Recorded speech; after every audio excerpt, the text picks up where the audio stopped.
আজি আমি যাব ওলাইছো গাড়ী ফাৰ্ষ্ট সাৰ্ভিসিং সো ফাৰ্ষ্ট সাৰ্ভিসিংৰ টাইম হৈ গল ইয়াতে আমি ফাৰ্ষ্ট সাৰ্ভিসিংৰ যেটো লিষ্ট হে লিষ্টখন আপুনি চাব পাৰিছে ইয়াতে কোৱা হৈছে যে ফাৰ্ষ্ট সাৰ্ভিসিং যেটো হেটো আপোনাক ফ্ৰী দিয়া হ'ব ফাৰ্ষ্ট সাৰ্ভিসিং সেকেন্ড থাৰ্ড এবিলাক আপোনাক ফ্ৰী দিয়া হ'ব ফ্ৰী ইয়াতে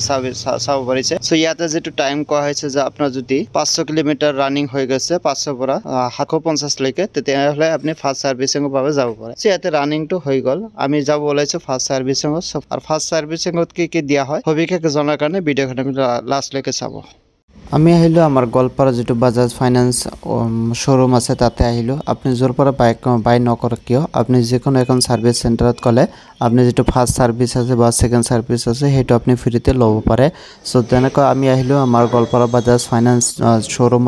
শোৰুমত আহি যেটো আমাৰ গাড়ী আছিল গাড়ী আমি ইয়াতে ফার্স্ট সার্ভিসিং ভাবে দিলো তার লগে ইয়াতে আপনি চাব আপনি যেটো ডকুমেন্টস দিয়া আছিল ডকুমেন্টস মানে আপনার যেটো কাগজ দিয়া আছিল পেমেন্ট রিসিপ্ট হেখন আপনি লৈ যাব আর যেটো আপনার বক্স আপনি চাব পারছে হেটো লৈ গলে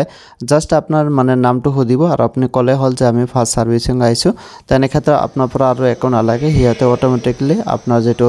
নাম হিসাবে আপনার মোবাইল নাম্বার আহি যাব হিয়াতে মোবাইলত নিজৰ যেটো ল্যাপটপ আছে হিয়াতে আপনাৰ ফাৰ্স্ট সাৰ্ভিস যেটো ফৰ্ম হে ফৰ্মখন ফিল আপ কৰি দিব তাৰ পিছত আপনি ইয়াতে চাব পাৰছে আমাৰ গাড়ীখন ইয়াতে দিয়া হল গাড়ীৰ বাবে আমাৰ যেটো ফাৰ্স্ট সাৰ্ভিসিং কিমান খৰচ হল কি লাগিলে আমি হবিশেষ আলোচনা কৰিম প্ৰথমতে আমাৰ যেটো অয়েল আছিল আমাৰ যেটো চাব পাৰছে আপোনাৰ যেটো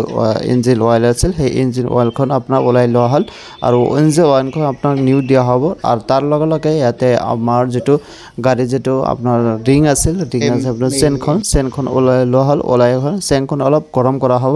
গৰম কৰি হেটো ৰিফ্ৰেশ কৰি আপোনাক এগেন লগাই দিয়া হ'ব ইয়াতে চাবছে আপোনাৰ চেনখন গৰম কৰা হৈছে তাৰ পিছত গৰম হোৱাৰ পিছত আপোনাৰ চেনখন ইয়াতে ৰিফাৰিং কৰা হল ৰিফাৰিং কৰাৰ পিছত ইয়াতে আপোনাৰ চাবছে আপোনাৰ নিউ অয়েল ইয়াতে আহি গল মানে যেটো ইঞ্জিন অয়েল আছিল ইঞ্জিন অয়েলখন আপোনাৰ এক্সচেঞ্জ কৰি দিয়া হল আপোনাৰ যেটো পুৰানা ইঞ্জিন অয়েল আছিল হেটো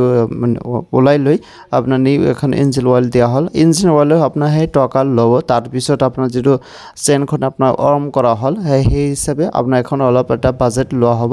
বাকি যেমন বড় টাকা হেটো ফ্ৰী আপোনাকে 1 টাকা না লাগে তাৰ পিছত ইয়াতে আপোনাৰ চাবছে আমাৰ কাৰখন সুন্দৰভাৱে ইয়াতে সাৰ্ভিসিং টু কমপ্লিট হল তো কমপ্লিট হোৱাৰ পিছত আপোনাৰ যেটো আপোনাৰ কাৰ ওয়াশ যদি আপনি কৰিব বিচাৰে তেনে ক্ষেত্ৰত তাৰ জৰিয়তে আপনি কাৰ ওয়াশ কৰিব পাৰে জাস্ট কিবা এটা চা খাৰ কিবা দিলে হল হৈ যায় এনেকৈ আপনি কি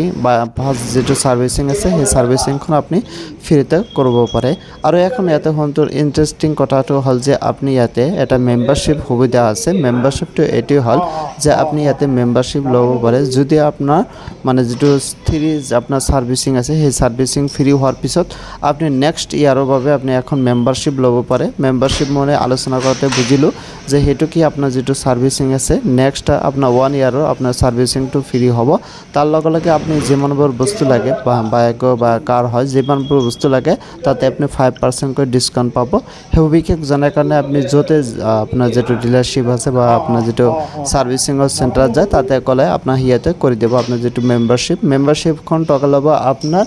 860 रुपीस আপনাৰ লব 1 ইয়াৰৰ বাবে আৰু যেমানবোৰ পাৰ্টস আপনাৰ লাগে